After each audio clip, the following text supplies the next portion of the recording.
ఒక అనుభవం ఉంది.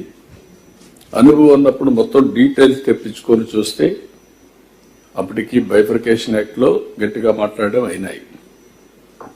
కానీ ఆ రోజు నాకు వచ్చినటువంటి అనుమానం నివృత్తి చేసుకోవడానికి పిలిపించి మాట్లాడినప్పుడు ఇది రాకపోతే చాలా సమస్యలు వస్తాయి. ఒక్కసారి నోటిఫికేషన్ 2 స్ట్రైక్లుగానే అయిపోతే ఆ స్టేట్ పర్మిషన్ అవసరం ల్యాండ్ ఎక్విజిషన్ అన్నిటికీ. అక్కడి నుంచి ప్రాబ్లమ్స్ వస్తాయనే ఉద్దేశంతో గట్టిగా పట్టుబట్టి ఫస్ట్ టైం చరిత్రలో ఒక గవర్నమెంట్ ఏర్పడిన తర్వాత అసెంబ్లీ పెట్టుకొని పార్లమెంట్ పెట్టుకొని ఇక్కడ అసెంబ్లీ పెట్టుకొని రెగ్యులర్ బిజినెస్కి వస్తాం. బిఫోర్ పార్లమెంట్ సమావేశాల కంటే ముందు ఒక ఆర్డినెన్స్ ఇష్యూ చేసి పార్లమెంట్ పెడితే ఆర్డినెన్స్ రాదు కాబట్టి ఆర్డినెన్స్ ఇష్యూ చేసి ప్రెసిడెంట్ ఆఫ్ ఇండియాను కన్విన్స్ చేసి ప్రెసిడెంట్ ఆఫ్ ఇండియా రిఫ్యూజ్ చేశాడు అనుకోండి, రేపే కదా మీరు ముందు పార్లమెంట్ పెట్టుకొని అక్కడ పాస్ చేసుకోమంటే అంత లోపల నోటిఫికేషన్ అయిపోతుంది. There is a dead line June 2 2 రాష్ట్రాలు ఏర్పడడానికి. June 2 వస్తే ఆటోమేటిక్గా 2 రాష్ట్రాలు మళ్ళీ బిల్ పాస్ చేయాలి, తర్వాతనే కేంద్ర రూల్ వస్తుంది. అలాంటి సమయంలో 7 మండలాలు ఆంధ్రప్రదేశ్ రాష్ట్రానికి ఇవ్వడం ఈ ప్రాజెక్టు పూర్తి చేయడానికి దోహదం చేసింది. కేంద్రం మీరు ఒకసారి చూస్తే చాలా కోఆపరేట్ చేశారు. ఆ రోజు చేశారు, ఈ రోజు చేశారు. అక్కడి నుంచి ఈ ప్రాజెక్టును పూర్తి చేయడానికి నీతి ఆయోగ్కి వెళ్తే నీతి ఆయోగ్ రికమెండ్ చేశారు. ఇది ఆంధ్రప్రదేశ్కి డెడికేటెడ్ ప్రాజెక్ట్, బైఫర్కేషన్లో వచ్చింది. ఈ ప్రాజెక్టును పూర్తి చేయాలంటే వాళ్లే శ్రద్ధ తీసుకుంటారు. నేషనల్ ప్రాజెక్టులు పూర్తి చేసిన చరిత్ర చూస్తే ఆశాజనకంగా లేవు కాబట్టి ఈ ప్రాజెక్ట్ రాష్ట్రానికి ఇమ్మని చెప్పి ఎగ్జిక్యూషన్ అంతా కూడా స్టేట్ గవర్నమెంట్ చేయమని ఇచ్చారు.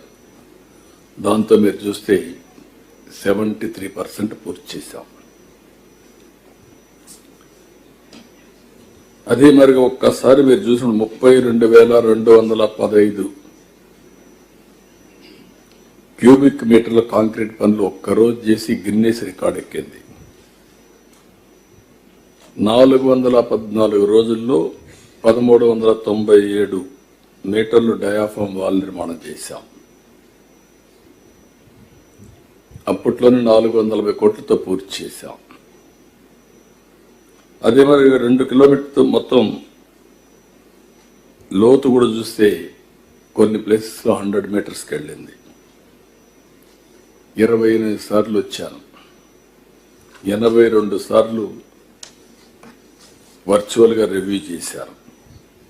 సోమవారాన్ని పోలవరంగా చేసుకుని అన్నీ చేశాం. అదే మరి రైట్ మెయిన్ కెనాల్ పూర్తి చేసి చాలా వరకు ల్యాండ్ ఎక్విజిషన్ చేసి నీళ్లు కూడా ఇచ్చాం. ఇది లేట్ అవుతుందని చెప్పి పట్టిసీమ తీసుకొచ్చాం. లెఫ్ట్ మెయిన్ కెనాల్ కూడా స్పీడప్ చేశాం. ఇవన్నీ చేస్తే జరిగింది మీరు చూశారు. బాధేస్తుంది. ఇక్కడికి వస్తే తలుచుకుంటే ఈరోజు ఈ ప్రాజెక్టు ఏ విధంగా ఉండాల్సింది ఇప్పుడు ఎట్లుంది అది తలుచుకుంటే చాలా బాధేస్తుంది. ఇక్కడ దీంట్లో మీరు కూడా చాలా మంది భాగస్వాములు. ఎవ్రీ నెలకు ఒకసారి నేను వస్తే మీరు కూడా రావడం, మీరు కూడా పార్టిసిపేట్ చేయడం, ఇవన్నీ ప్రజలకు డెవలప్మెంట్తో వచ్చారు. ఏదైతే వీళ్ళు చేసిన దుర్మార్గమైన కార్యక్రమం ప్రజలకు రిమైండ్ చేయాల్సిన బాధ్యత నా మీద ఉంది. ప్రజలు కూడా అర్థం చేసుకోవాల్సిన అవసరం ఉంది. ఆ రోజు జరిగినటువంటి తప్పు చరిత్ర క్షమించరాని నేరం. It is a national project, it is a peoples property. Nobody is having right to destroy. ఒక కక్ష, తెలియనితనం, అహంభావం, రాజకీయ వివక్షత అన్నీ కలిపి మొత్తం టెండర్ మార్చేయడం, 6 నెలలు ఇంట్రెస్ట్ చేయకుండా పోవడం, ఏజెన్సీ ఆఫీసర్ లేకుండా పోవడం. ఫైనల్గా మీరు చూస్తే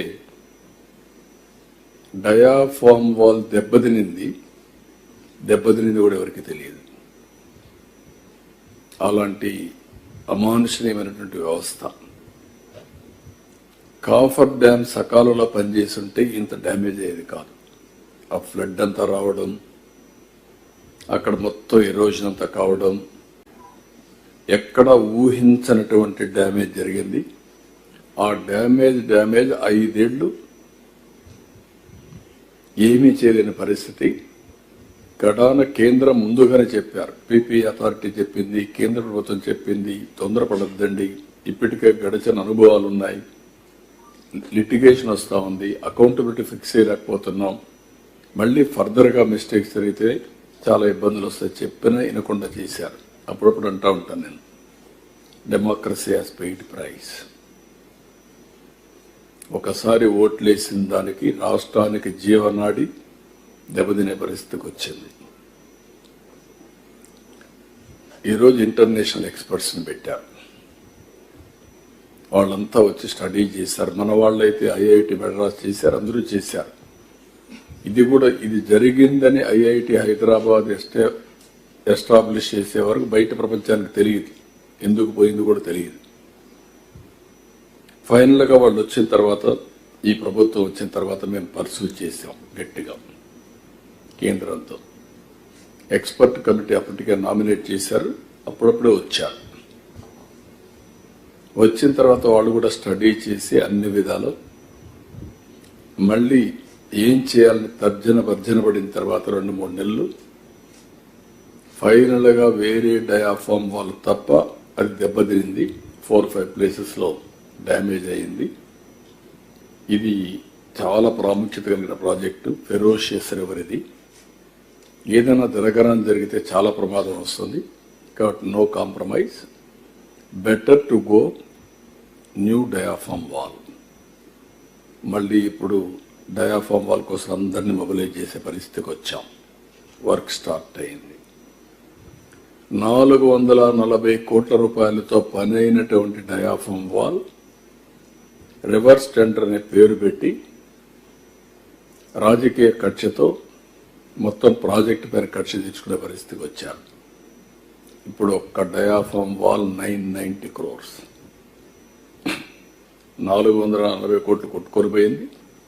ఈరోజు 990 crores ఖర్చు పెట్టే పరిస్థితికి వచ్చాం.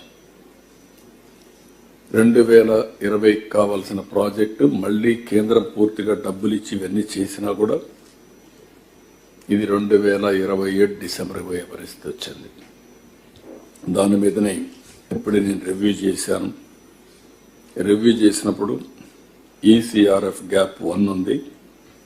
ఇది ఫిబ్రవరి